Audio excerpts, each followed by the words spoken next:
Hello friends, आप देख रहे हैं नेक्स्ट 9 टीवी न्यूज़ और आप सभी के साथ मैं हूं आप सभी की दोस्त और आप सभी की होस्ट वंदना सेमवाल। वो आज हम करने वाले हैं बातचीत स्टार प्लस पर टेलीकास्ट होने वाले मोस्ट पॉपुलर और आप सभी के फेवरेट शो गुम है किसी के प्यार में के बारे में। आज हम इस शो के बारे में कुछ खास बातचीत करने वाले हैं, तो वहीं इस शो से जुड़े हुए कुछ ऐसे राजों का खुलासा भी आप सभी के सामने मैं करने वाली हूँ, जो कि जल्द ही मेकर्स आप सभी के सामने टेलीकास्ट कर सकते हैं। असल में शो गुम है किसी के प्यार में आप सभी ने देखा होगा कि किस तरीके से मंदार लाडकर ने यहाँ पर ईशा भोसले पर गोली चलवाई थी और इस बात का सच अब सभी के सामने आ चुका है। आप सभी को बता दें कि शो का एक रीसेंट प्रोमो भी रिलीज किया गया, जहां पर कि देखने को ये मिला कि असल में सभी जवान दोनों ही आ जाते हैं पुलिस स्टेशन में, वो भी सिर्फ और सिर्फ एक औरत की मिसिंग कंप्लेन लिखवाने के लिए। अब कौन होती है वो औरत, आप सभी की जानकारी के लिए बता दिया जाए कि वो औरत और कोई नहीं बल्कि ईशा भोसले ही होती है।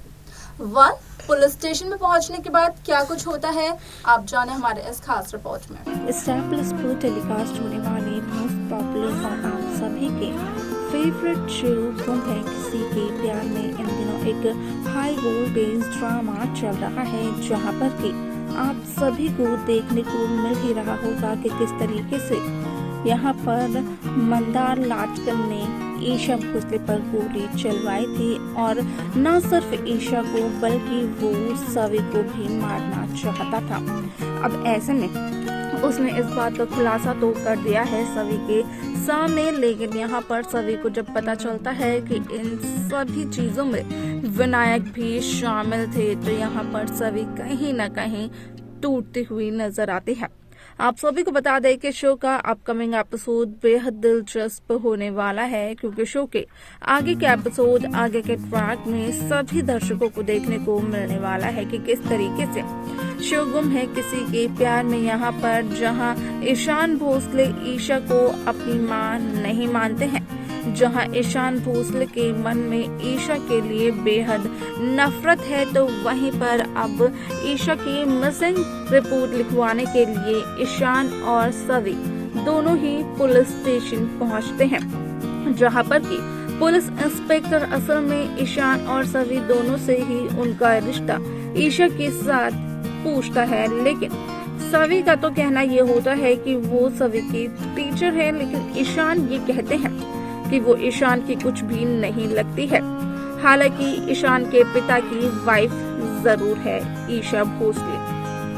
अब ऐसे में शो का अपकमिंग एपिसोड बेहद दिलचस्प होने वाला है, क्योंकि यहाँ पर पुलिस इंस्पेक्टर को भी होती है एक गलतफहमी, और वो गलतफहमी होती है यहाँ पर कि ईशान और सभी हस्बैंड वाइफ हैं।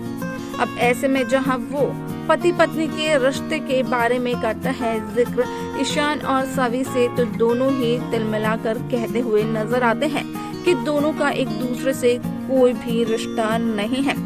आप सभी को बता दें कि ईशा भोसले की मिसिंग रिपोर्ट लिखवाते हुए ही यहाँ पर जहाँ ईशान और सवी के बीच में टकराव शुरू हो चुकी है, वो भी उनकी शादी को लेकर, उनके एक होने को लेकर, तो यहाँ पर ये कहीं न कहीं एक हिंट है कि यहाँ पर जल्द ही यहाँ पर ईशान और सवी की शादी हो जाएगी, दोनों एक हो जाएंगे। हालांकि यहाँ पर देखना ये दिलचस्प होगा कि आखिरकार सवी और ईशान की ये शादी आखिरकार क्या समझौते की शादी होती है, या फिर सवी और ईशान अपनी मर्जी से ये शादी करते हुए नजर आते हैं खुशी खुशी। ये सब कुछ देखना जानना बेहद दिलचस्प होगा, जो कि शो के आगे के एपिसोड आगे के ट्रैक में देखने को मिलेगा। लेकिन हाल ही में अगर बात की जाए तो ईशान सवी से कहते हैं कि अगर सवी दुनिया की सबसे आखिरी लड़की होगी तो भी ईशान सवी से शादी करना पसंद नहीं करेंगे। तो वहीं सवी का कहना भी कुछ ऐसा ही होता है ईशान के बारे में। आप सभी को बता दें कि यहाँ पर ईशा जहाँ हो चुकी है गायब, तो वहीं अब जो रिपोर्ट्स की माने, सोशल मीडिया पर जो वायरल हो रही हैं खबरें उनकी माने, तो यहाँ पर आप सभी को देखने को मिलेगा कि ईशा को लापता करवाने के पीछे कहीं ना कहीं सुरेखा भोसले का हाथ है। क्योंकि सुरेखा बखूबी इस बात को जान चुकी है कि असल में यहाँ पर ईशा और ईशान दोनों के बीच में नजदीकियां बढ़ती हुई नजर आ रही हैं। लेकिन यहाँ पर सुरेखा को ये सब चीजें मंजूर नहीं थी, इसीलिए सुरेखा ने कुछ ऐसा कर दिया कि ईशान और ईशा हमेशा हमेशा के लिए दूर हो जाएं। अब ऐसे में जहां पुलिस इंस्पेक्टर ये कहते हुए नजर आते हैं कि उन्हें एक डेड बॉडी मिली है, तो वहीं पहचान के लिए सवी और ईशान को जाना होगा उनके साथ। ऐसे में ये बात सुनकर कहीं ना कहीं ईशान बेहद टूट जाते हैं और ईशान को संभालते हुए नजर आती है सवी चौहान, या फिर कहा जाए कि आज भी ईशान के मन में अपनी आय के लिए वो प्यार तो है, लेकिन ईशान कभी भी उस प्यार को दिखाते नहीं हैं। कहीं ना कहीं ईशान भी सुरेखा से डरते हैं। अब ऐसा क्या हुआ था ईशान के अतीत में कि ईशान सुरेखा से डरते हैं? असल में इस बात का खुलासा अब तक किया नहीं गया है, लेकिन जब भी होगा तो यहाँ पर इस शो में एक नया ट्रैक और एक नया ट्विस्ट आ जाएगा।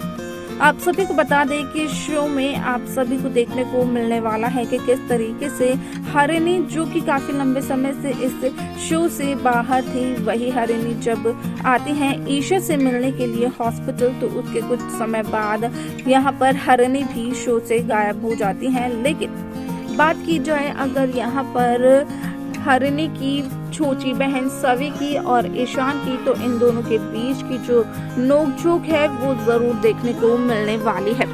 वाल आपको बता दें कि शो का यह एपिसोड तो बेहद दिलचस्प होने ही वाला है, क्योंकि यहाँ पर एक ऐसा ट्विस्ट आप सभी के सामने किया जाएगा पेश, जो कि इस शो को लेकर बेहद वायरल हो रहा है। क्योंकि यहाँ पर अब ईशान और सवी की लव स्टोरी की शुरुआत होगी और ईशा की मिसिंग कंप्लेन उस शुरुआत का पहला पड़ाव होगा। हालांकि यहाँ पर रीवा की भी उसी वक्त होगी वापसी, लेकिन देखना ये दिलचस्प होगा कि आखिरकार यहाँ पर ईशान और सवी अपने रिश्ते को किस तरीके से बनाते हैं मजबूत रीवा के होने के बावजूद भी। तो देखा आपने कि किस तरीके से शो गुम है किसी के प्यार में यहाँ पर ईशा भोसले की मिसिंग कंप्लेंट फाइल करने के लिए पहुंच जाते हैं ईशा के बेटे, ईशा की स्टूडेंट सवी, दोनों ही पुलिस स्टेशन में। हालांकि यहाँ पर पुलिस इंस्पेक्टर को भी हो जाती है एक गलतफहमी कि ईशान और सवी हस्बैंड वाइफ है। हालांकि यहाँ पर ऐसा कुछ नहीं होता है, तो वहीं सवी और ईशान इस पर चर्चा करते हुए भी नजर आते हैं। आप सभी को क्या लगता है कि इस शो में क्या कुछ होना चाहिए? किस तरीके से शो की कहानी बदलनी चाहिए? कौन सा ट्रैक मेकर्स को दिखाना चाहिए? आप अपनी राय हमें कमेंट कर जरूर बताएं। इस शो की बाकी लेटेस्ट अपडेट्स को पाने के लिए आप सब्सक्राइब करना ना भूलें नेक्स्ट 9 टीवी न्यूज़।